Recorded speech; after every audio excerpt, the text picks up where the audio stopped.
If you ever take a night security job at a self-storage facility and Unit 113 starts making noise after 3 in the morning, do not knock. I didn't know that rule existed until it was already too late. I took the job 2 years ago. Graveyard shift at a 24-hour storage facility on the edge of town, 11 p.m. to 7 a.m. The pay was decent for what it was, mostly just walking the rows with a flashlight, checking padlocks, and signing off on the motion log every hour. There were 6 rows total, lettered A through F, a couple hundred units between them, everything from furniture storage to what I'm pretty sure was somebody's entire failed restaurant equipment collection. For the first 3 weeks, nothing happened that was worth mentioning. I figured I'd lucked into the easiest job of my life. Then the motion sensor on row C started pinging. It wasn't constant, maybe twice a week, always between 2 and 4 in the morning, always the same sensor. The one covering the aisle where Unit 113 sits, second from the end, roll-up door, nothing special about it from the outside. I'd walk down, check it, find nothing. No broken locks, no signs of forced entry, no raccoons, nothing. I figured the sensor itself was faulty and put in a maintenance request that never got answered. After the third or fourth time, I stopped expecting an answer. I asked the day manager about it once, mostly just to make conversation. Older guy, been there almost a decade, the kind of person who'd clearly seen every kind of tenant drama there was to see and stopped being surprised by any of it. He didn't even look up from his paperwork. He just said, "Don't worry about 113. Whatever you do, don't knock on it after hours." I laughed, assuming he was messing with the new guy the way people do. He didn't laugh back. He didn't say anything else either. I waited a second to see if he'd elaborate, and when he didn't, I let it go. I wish I'd pushed harder. Curious and with nothing better to do most nights, I started going through the old incident logs in the back office. Most of it was nothing. Forgotten gate codes, a tenant locked out, a fender bender in the parking lot. But buried in there were 5 separate reports from 5 different former night guards, spread out over the last 4 years, and every single one of them mentioned row C. The first one was short. Scratching, Unit 113, stopped when I got close. The second was barely 2 lines. Tapping again, didn't investigate. The third one was longer, and the handwriting got worse toward the end, like whoever wrote it was in a hurry to stop writing it. Heard tapping, did not investigate. Do not let it know you can hear it. The fourth report was just a single sentence, underlined twice. It knows when the new guy starts. The fifth was the most recent, dated 8 months before I was hired, and it wasn't really a report at all, just one line, no punctuation. "I'm not coming back in there, I'm sorry." I checked the employment records out of morbid curiosity. All 5 of those guards had quit within 2 months of writing their report. None of them had lasted past the 90-day mark. I was already past that mark by the time I found this. I told myself that meant I was fine. When I pulled the rental records for 113 itself, it got worse. The unit had been rented continuously for 6 years. Same name on the lease the entire time. Paid automatically every single month. Never once late. According to the access log, nobody had badged into that unit in those 6 years. Not once.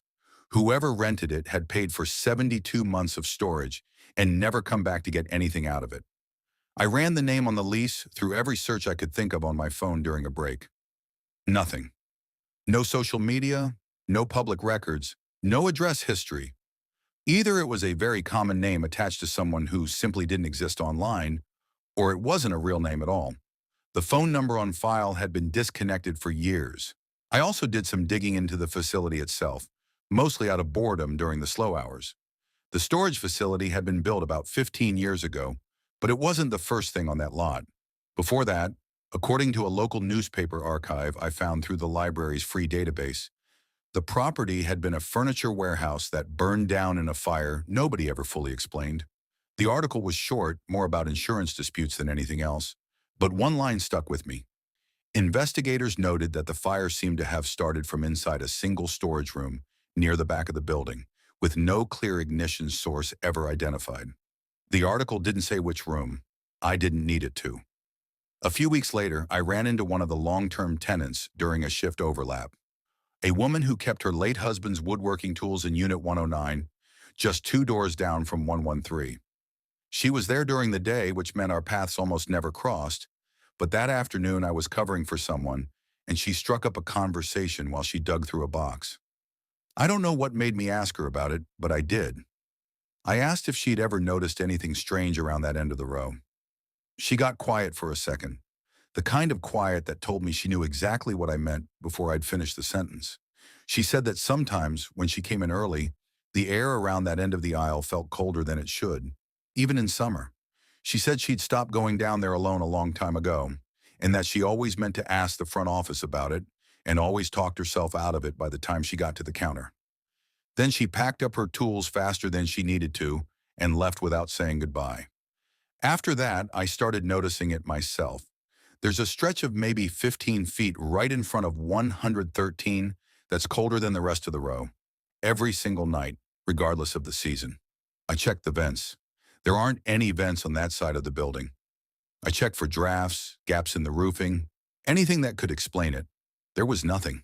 It was just cold, in a way that made the hair go up on my arms every time I walked through it, like stepping into a pocket of late autumn in the middle of July. Sometimes, right at the edge of that cold spot, I caught a faint smell of smoke, the kind that lingers in old fabric long after a fire's been put out. I thought about the newspaper article every single time. Then came the night the banging didn't stop when I approached. It was deliberate. 3 slow hits, a pause, 3 more. Not panicked, not like someone trapped and pounding to get out. Patient, almost curious, like something testing whether I'd respond. I stood there for a full minute, telling myself to walk away, and instead I knocked back. Once. The banging stopped immediately, and then, from inside the unit, so quiet I almost convinced myself I'd imagined it, I heard my own name. I didn't say anything to the day manager after that. I didn't want to know what he'd say. But I did check the next morning whether anyone else on staff had ever reported hearing their own name.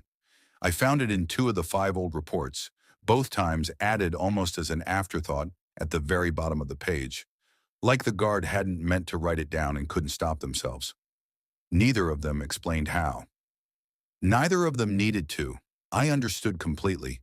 After that, I made sure I never walked row C alone if I could help it, which meant doing the rest of my rounds twice as fast so I'd have an excuse to loop back with someone else nearby, even if nearby just meant another tenant in the parking lot at 4 in the morning.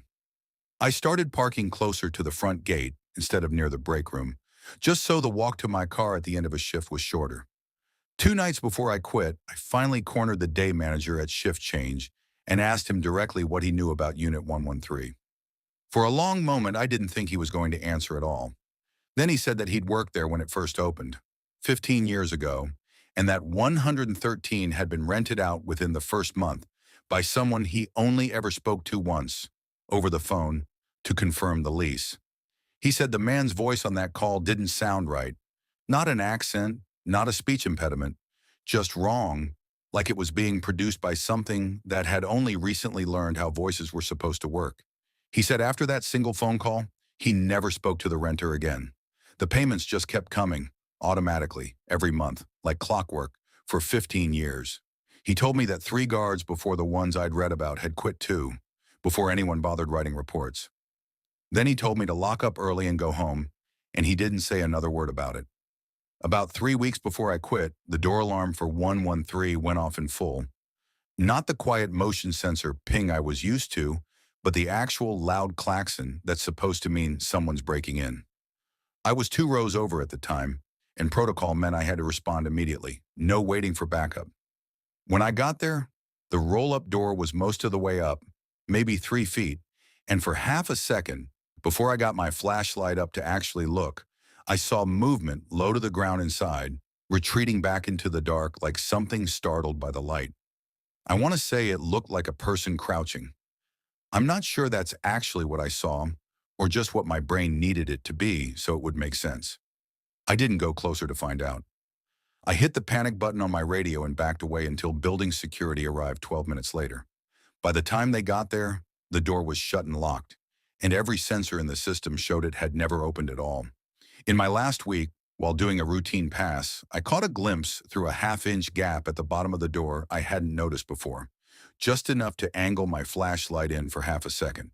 What I saw was the inside of the metal door itself, scored with rows of small scratched lines, dozens of them, grouped in sets of 7, like someone keeping count of something.